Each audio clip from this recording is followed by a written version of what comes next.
bem com você? Eu sou a professora Patrícia Pirota, com T, e essa é mais uma aula do cursinho da UniM. Esse é o cursinho que vai levar você direto para a universidade.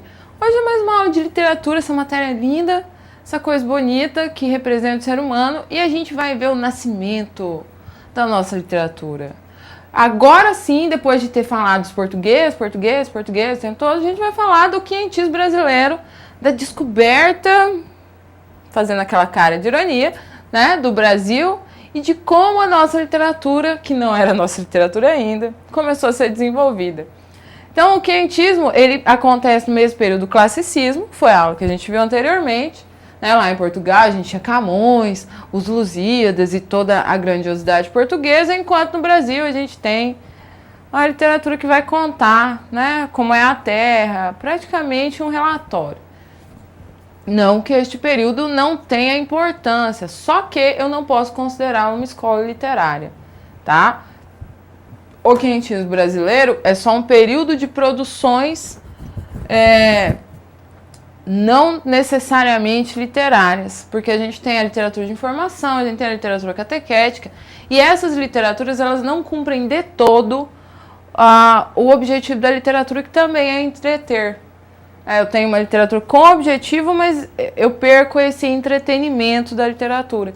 Então a gente não considera o quinhentismo como uma escola, mas sim como um período de produções.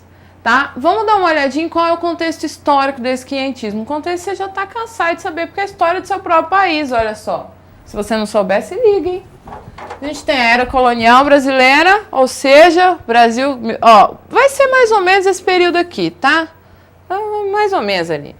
As grandes navegações que a gente acabou de ver, as descobertas ultramarinas, o projeto colonial português e a Companhia de Jesus. Isso aqui é importante porque além de roubar a terra dos índios, eles quiseram fazer com que os índios, né, baixassem a cabeça para suas crenças. Então, o período é aquele que a gente já conhece, que é o período de colonização do Brasil. A Companhia de Jesus é muito importante, porque um dos maiores nomes do quinhentismo brasileiro é o Padre Anchieta, que era membro da Companhia de Jesus, que veio com o objetivo, com a intenção de catequizar os nativos. Aí o que mais que a gente tem? Então, eu não posso classificar o quinhentismo como escola literária, tá? Por quê? Mas ele não é literatura, ele não é produzido como literatura. As coisas da vida às vezes são relativas, não é bolacha ou biscoito, né? Vai ver, tá uma coisa ali no meio. Vamos dar uma olhadinha no que um grande teórico brasileiro, um grande estudioso da nossa literatura, Tibosi, falou sobre esse assunto. Vamos ler aqui, ó. A pré-história das nossas letras interessa como reflexo da visão de mundo e da linguagem que nos legaram os primeiros observadores do país. Então, ó, você vê que ele fala pré-história das letras? Né? Tudo bem, aqui eu já carrego um juízo de valor, de que o que é pré-história não é bem desenvolvido, mas a gente não vai entrar nessa discussão, tá? É graças a essas tomadas diretas da paisagem que captamos as condições primitivas de uma cultura que só mais tarde poderia contar como fenômeno da palavra arte. Olha só, de novo, quando eu falo primitivo, eu não estou falando que não é bom. Eu só estou falando que ele ainda não é evoluído ao ponto em que está. Tá? Então, é a mesma coisa de quando a gente fala lá das pinturas rupestres, da arte primitiva, não é que é uma arte ruim. É uma arte que ainda está em desenvolvimento, é o começo. Se fosse assim, a gente ia falar que toda criança é só rascunho. Né? Na verdade, ela está se desenvolvendo. Então, a arte é a mesma coisa nesse ponto do que o ser humano. Tá?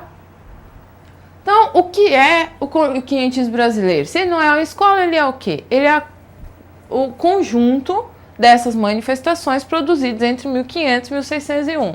Ou 1600, enfim. Ele vai ser paralelo ao classicismo português e não vai ser considerada literatura brasileira. Por quê? Porque ele é produzido por portugueses. Porque os únicos brasileiros que a gente tinha eram os índios, que sequer tinham uma língua escrita, né? Eles tinham uma língua oral apenas. Então, não é literatura brasileira ainda no sentido de produzida por brasileiros. Tá? É brasileira no sentido de fala do Brasil. Né? Aí, ele vai ser dividido em literatura de informação ou literatura informativa e literatura jesuítica, que é aquela literatura com caráter pedagógico. Tá? Olha só aqui. Então, quando eu falo de literatura de informação, que é também outro nome do quientismo brasileiro, né, eu falo de uma literatura com caráter documental. Os caras queriam um documental que tinha aqui, é tipo um testamento, né? Então, tá, essa árvorezinha é minha, essa plantinha é sua, aquela onça é do índio, enfim. E a literatura jesuítica tem o caráter pedagógico, quer dizer, eles queriam ensinar, né? Que também é conhecido como enfiar goela abaixo, nesse caso. Mas não entremos nesses detalhes. Quando nós falamos de literatura de informação ou de viagens, por que de viagens? Porque eles estavam relatando as suas viagens, né? Nós falamos de um levantamento do que tem na Terra. Então, o que tem ali? Que florzinha tem? Que animalzinho tem? Que tipo de índiozinho tem? Então, o que a baiana tem? Né? O que essa terra nova tem? É uma literatura extremamente descritiva, sem grande valor literário. Ó. Não estou falando que ela não tem nenhum. Só que ela não tem grande valor. Por quê? Porque ela vai ser mais histórica e documental do que literária em si. Lembra assim que a gente discute, quando eu falo de literatura, eu estou falando de uma expressão do sentimento do indivíduo. Né? Quanto mais coisas eu conseguir juntar para expressar isso, figuras de linguagem, estrutura poética, mais literário vai ser o texto. Quanto menos recursos eu tiver, menos literário vai ser o texto. Tá? Isso é até importante para você saber diferenciar lá na hora de uma questão, texto literário e texto não literário.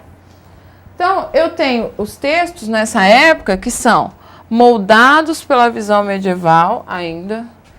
Outra coisa, eles têm uma visão extremamente eurocêntrica. Então, se a gente for olhar a arte do período, na arte os índios parecem europeus, é uma coisa impressionante. Nunca vi esse filtro no Instagram que transforma índio em europeu. Eles vão, através dessa visão medieval, dessas fantasias medievais todas, olhar para o Brasil de uma forma que vai fazer com que talvez, mesmo que ela tenha, que seja uma literatura que tenha o caráter descritivo, ela acaba sendo menos descritiva do que a verdade, né? Ela acaba não sendo tão real. Então, eu não tinha literatos, né? Homens das letras, aqueles homens que as pessoas consideram como à toa, porque só ficam escrevendo, olha só, né? É muito fácil só escrever. Mas ela tinha uma proposta utilitária. Quer dizer, para que eu vou fazer esse trem? Para informar as pessoas. Então, quem faziam? Eram os viajantes, os cronistas de ofício. Lembra lá do Fernão Lopes? Lá do humanismo foi considerado cronista do reino, que etc. Então, e os missionários, que era a galerinha de Jesus lá. Quem são os principais autores? Pero Vaz de Caminha, ou Pero Vaz, né, que fez a carta Dom Manuel, que nada mais é que a certidão de nascimento do Brasil. Olha só que bonito. É até bacana vocês lerem, se vocês nunca leram. É um documento super curtinho, tem domínio público. Inclusive, não vamos deixar o domínio público morrer, gente. Vamos entrar no domínio público antes que o governo resolva cortar ele. Então, a carta Dom Manuel I é o primeiro texto nosso, né, que vai dizer como é o Brasil. Ele vai mandar lá para o rei e falar, chegamos aqui, é assim, assim, assim. A gente tem o Tratado da Terra do Brasil, o Tratado Descritivo do Brasil, as duas viagens ao Brasil, viagem à Terra do Brasil. Tipo, né, meu querido diário. Mas é um querido diário informativo que conta a história do nosso país. A literatura de informação ou viagem faltava um pouco, não faltava totalmente o caráter inventivo, tá? Então, assim, fique esperto com isso. Não é que não tinha nenhum caráter inventivo, porque eu duvido que seja tudo daquele jeito. Mas prezava pela objetividade, pela clareza e pelo comedimento. Quem é que isso aqui lembra? Sim, o classicismo. né? Ou seja, eu tenho uma literatura objetiva, uma literatura que não tem sentimento. O seu conteúdo se limitava às informações. Então, o viajante, o cronista, enfim, não dizia que aquela Índia é bonita. Não. Ele informava apenas, tá? Sem se deixar guiar pelas emoções. Que eu imagino que fossem muitas, com aquele monte de Índia pelada ao redor, né? Então, elas poderiam ser cartas, diários, tratados. Tratados é quando eu vou falar sobre determinada coisa, né? E relatos, que são diários ou cartas, da mesma forma. Então, a literatura de informação, ela está aqui, ela está dentro desse período, ela foi usada naquela época para informar a Portugal como é que estavam as coisas. Aí você fala, nossa, mas escreviam, como é que chegava? As coisas são um mistério, né? Na era que não tinha internet, como é que as pessoas se comunicavam? Você já parou para pensar nisso? Já parou para pensar no quão viciado você está nessa comunicação instantânea? Né, que as coisas demoram. Hoje, se alguém demora 2 minutos para responder sua mensagem no WhatsApp, você fica desesperado. Naquela época, eles esperavam 1 ano por uma carta. Olha só. Então, bom pensar um pouco sobre isso. Que não tem nada a ver com o classismo, tudo bem, nem com o clientismo. Vamos falar sobre a carta de Pero Vaz de Caminha, que pode ser cobrada em 3 aspectos dentro do vestibular, tá? No Enem ela vai ser cobrada, porque até agora você está falando de um monte de coisa que não vai cair no Enem. Não é que não vai, a probabilidade é muito pequena. Mas a probabilidade de alguém ganhar na Mega Sena também é muito pequena, tem um monte de gente que ganha, né? Vai saber, a gente tem que cobrir todas as possibilidades.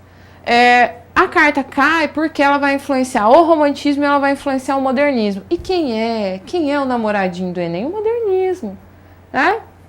Então, ela vai acabar caindo ou para falar sobre a linguagem, ou para falar sobre o período histórico. Às vezes ela vai cair na prova de história e não na prova de literatura, né? Porque lembra que eu falei que a intertextualidade no Enem de literatura com história é cada vez maior. Então, vamos ver quais são esses 3 aspectos. Ela pode ser tratada a partir do aspecto literário, né, por conta dos elementos líricos, que são poucos, mas existem, do aspecto histórico, porque é a primeira referência sobre a origem do Brasil, e do aspecto linguístico, porque é o primeiro texto em língua portuguesa escrito em águas e terras brasileiras. Tá? Ela tem 27 páginas, levando em consideração a Arial 12, e ficou inédita até 1817. Então, normalmente o Enem procura trabalhar com o aspecto linguístico da carta, ou o histórico em história. Aí, aqui a gente tem um pedacinho da carta, vamos dar uma olhada aqui, ó. A carta faz relato dos dias passados na terra de Veracruz, nome antigo do Brasil, em Porto Seguro. Aí ele fala da primeira missa, dos índios que subiram nas naus, dos costumes, da aparência. Isso aqui é importante, ó. Como acerta os índios, né? Os portugueses tinham obsessão pelas vergonhas dos índios. Vergonha são a genitália dos índios. Tá? Por que isso aqui é importante? Oswald de Andrade, que é o modernista que cai muito no Enem, ele tem vários poemas usando essa palavra. Então, as vergonhas são a genitália deles, tá? Que viviam de fora. Olha só. Povo sem vergonha. Aqui a gente tem um pedacinho da carta. Se vocês olharem aqui, ó, pretexto para o filme Caramuru. Você nunca viu o filme Caramuru? Então vai ver. Que é um filme que fala exatamente desse período, tá? Ó, é sábado, vamos ver como é que é estruturada essa carta? É sábado, 14 do dito mês, entre as 8 e 9 horas, nos achamos entre as Canárias, mais perto da Grande Canária. Então, ele está indicando aqui onde é que eles estão, que dia que é, e daí por diante. E ali andamos todo aquele dia em calma, à vista dela, cerca de 2 ou 3 léguas. Domingo, 22 do dito mês, às 10 horas, pouco mais ou pouco menos, houvemos vista das ilhas do Cabo Verde. Aí, né, é aquela descrição toda, o que aconteceu, mais ou menos como ler o diário de um adolescente sem a parte boa, que é o fato do adolescente ser bobo, né? Mas tudo bem. Aqui a gente tem mais um pedacinho, ó. E assim seguimos nosso caminho por esse mar longo, até que terça-feira das oitavas de Páscoa. Né? Então, vocês estão vendo? Ele quer fazer o quê? Ele quer informar. Ele quer te divertir? Não, com certeza não. Ele é aquele tio do... Se ele quisesse te divertir, ele ia ser o tio do pavel para comer, né? Chato que acha que todo mundo dá risada. Mas não, o caminho queria apenas informar, principalmente o rei, não é nem as outras pessoas. Aí a gente tem aqui mais um pedacinho, ó, que é a conclusão otimista da carta, que é o que cai muito, esse trecho cai muito nos vestibulares. Que, ó, dar-se-á nela tudo. Ou seja, nela tudo dá, né? Nela até agora não podemos saber que haja ouro, nem prata, nem nenhuma coisa de metal. Mas vimos a terra em si é de muitos bons ares, frios e temperados. Em tal maneira graciosa que, querendo aproveitar, dá-se-á nela tudo por bem das águas que tem. Então, nela tudo dá, ou seja, é uma terra próspera, é uma terra rica, né? Que já não é mais tão rica assim, infelizmente. E na carta ele vai fazer exatamente isso, ele vai trabalhar com a descrição. Né? Qual é o reflexo desse período? Como é que a gente vai usar esse período? Ele vai refletir no romantismo, porque os românticos brasileiros eles vão acabar tendo uma visão mítica do índio, né? O índio é o grande herói brasileiro, mas depois a gente discute mais essa ideiazinha aí. E no modernismo, porque o modernismo é o grande buscador da cultura e da identidade brasileira, né? Que é o grande tema do Enem, que a gente vai ver em todas as aulas. Eu vou falar alguma coisa sobre o modernismo.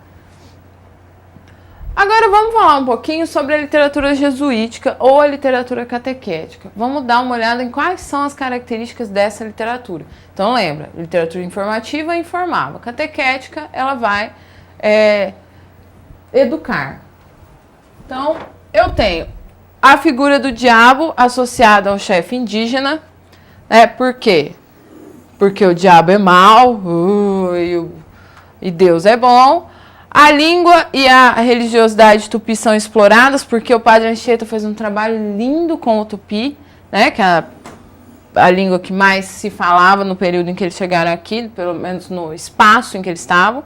Uma preocupação didática e moralizante, isso aqui é muito importante, tá? Porque essa é a grande preocupação da literatura catequética. Eles querem ensinar e moralizar. E as adaptações às necessidades práticas da vida do Brasil colonial. Quer dizer, como é que eu vou me adaptar a esse lugar onde eu estou? Aqui tem um quadro do Vitor Meirelles, ó. Presta atenção. Na servidão em que se encontram os nativos. Né? Eles estão ali todos curiosos, assustados, eles estão colocados numa posição de submissão, enquanto os grandes portugueses estão aqui rezando a primeira missa no Brasil. Ou então ele está limpando a barra aqui do negócio, ele não sabe realmente o que ele está fazendo. Mas o Vitor Meirelles, que é um artista que vocês vão ver nas aulas de artes, que é muito importante para a cultura brasileira. Tá? Quem é o grande nome do quinhentismo brasileiro no que diz respeito à literatura jesuítica? Anchietinha, esse fofo, chamado Apóstolo do Brasil. Ele tem uma origem nobre, né? Anchieta foi para Portugal, ele é um cara culto, ele era um cara de bom coração, e ele tentava humanizar os índios. Então a literatura dele vai acabar refletindo essa visão de que ele achava que os índios eram humanos. Pode parecer absurdo o que eu estou falando agora. Só que a maioria dos portugueses achava exatamente o contrário, né? Achava que os índios não eram humanos. Olha, veja você, né? E ele veio para o Brasil, veio de Portugal ao Brasil e acabou morrendo aqui em paz lá com seus índiozinhos, 1, 2, 3 índiozinhos. Então, o que ele fez? O que ele não fez, né? Ele não inventou a pilha, mas o resto... Ele foi fundador de cidades, ele foi um missionário incomparável, né? Ele escreveu seus textos em 4 línguas, e você aí se achando nerd só porque você sabe fazer fórmula de física, né? Ele escreveu em português, castelhano, que é o que conhecemos como espanhol, latim e tupi. Na verdade, foi ele que desenvolveu a gramática do tupi. Pensa você, o cara veio para cá, era uma língua que não existia escrita, era só oral, e dele observar, e de ele conviver com os índios, ele desenvolveu a gramática escrita do tupi. Pensa quanto o homem era inteligente e bondoso. Olha que bonitinho a Chetinha, gente. A figura imprescindível para o nosso país. Então, ó, ele fez a gramática. Esse poema aqui é impressionante, que é o poema de Beata Virginia Day, que é o poema A Virgem, que tem 4.172 versos, né, praticamente metades luzidas, que tem características religiosas. Então ele acaba falando muito da cultura dos nativos também, ele acaba se afeiçoando muito aos nativos, né? Então vamos pensar assim, eu tenho, na literatura de informação, eu tenho uma literatura que vai mostrar a visão dos portugueses sobre o Brasil. Na literatura catequética, embora eu tenha uma literatura de cunho moralizante, de cunho didático, né, em que eu quero reverter a situação, colocar os índios dentro da cultura brasileira, eu também tenho uma figura importantíssima que é o Padre Anchieta, que vai não só educar, mas vai valorizar a cultura indígena. Ele vai ajudar a desenvolver e a não morrer essa cultura, que é a cultura dos índios que aqui estavam quando os portugueses chegavam. Então, ele era cultíssimo, né? Tem um desenvolvimento de linguagem extremamente grande, eu tenho uma linguagem erudita, mas, ao mesmo tempo, eu tenho um cara que estava ali para ajudar aos índios não ficarem totalmente aculturados, né, para não perderem totalmente suas origens.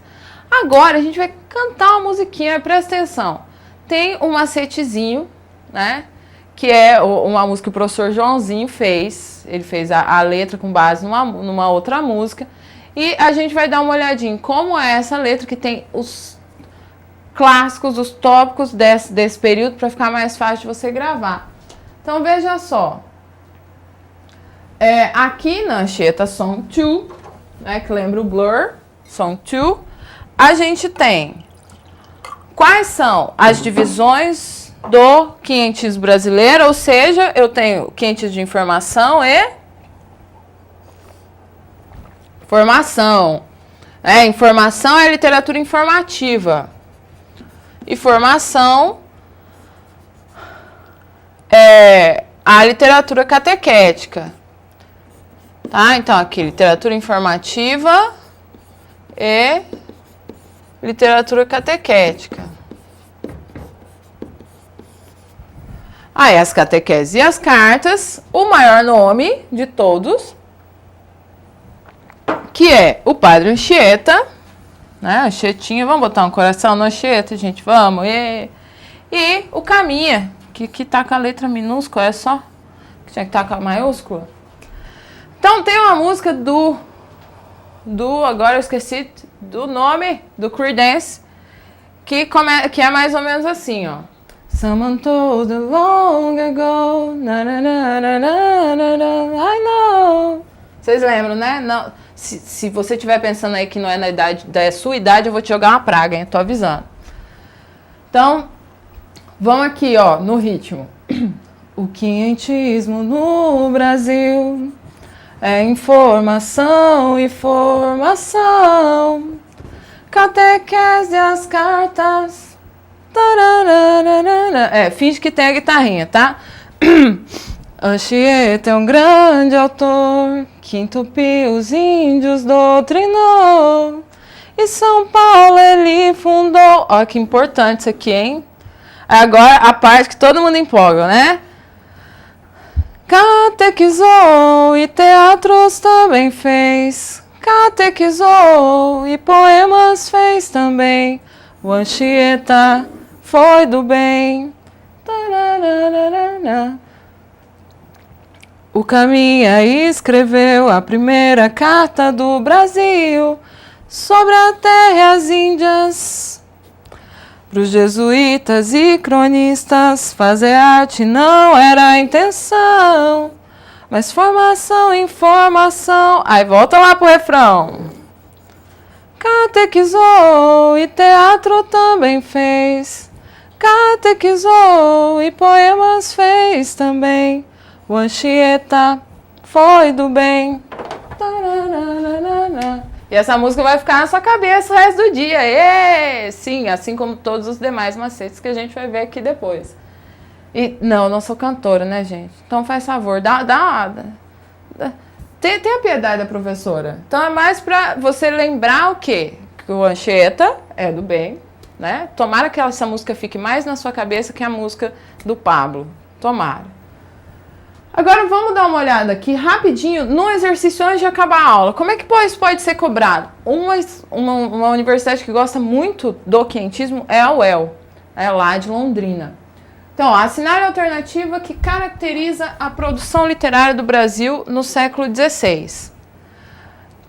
Então, literatura religiosa de cunho estritamente indianista. Toma cuidado com esse tipo de palavra em questão. Tá? Advérbio em questão, normalmente ele vai fazer com que aquela alternativa seja excluída. Não, estritamente, sempre, nunca. Se você não sabe o que é advérbio, tá na hora de você voltar a estudar português, pelo amor de Deus. B, literatura brasileira feita segundo padrões do classicismo português. Lembra alguma coisa aqui? Lembra? Né? Vamos continuar. Importante produção de poesia lírica e épica, a partir de temas brasileiros, literatura de viagem de grande valor estético e cultural, ou literatura religiosa e informativa de fraco valor estético. E aí? Qual é a resposta? Não tem ajuda dos universitários. Dou-lhe uma, dou-lhe duas. Literatura religiosa e informativa de fraco valor estético, né, gente? Pelo amor de Deus. Então, eu não tenho literatura brasileira nesse período. A literatura feita no Brasil é diferente. Eu não tenho produção de poesia lírica e épica, pelo amor de Deus. No máximo, a Anchietinha fazendo os poemetos dele lá na areia. Inclusive, ele deve ter sido o responsável pela música O Seu Nome Eu Escrevi na Areia, né? A Onda no Mar Apagou, porque ele escrevia os poemas dele na areia, de verdade. Sim, ele era doido. Ninguém entra pra... não vou falar o que eu ia falar. Literatura de viagem de grande valor estético. Não tem nenhum valor estético. Não que não tenha nenhum, tem um pouquinho, vai. Não vão ser tão maldosos assim também. Às vezes a gente é muito maldoso. E é isso. Terminamos assim o quentismo, que é a literatura do nosso nascimento. Um nascimento não muito bonito, né? Por conta de todas as implicações históricas e filosóficas. Eu espero que vocês tenham aproveitado a aula. Não esquece da carta de caminho, porque daqui a pouco a gente vai usar ela novamente, tanto no romantismo quanto no modernismo. Obrigado pela companhia e até a próxima.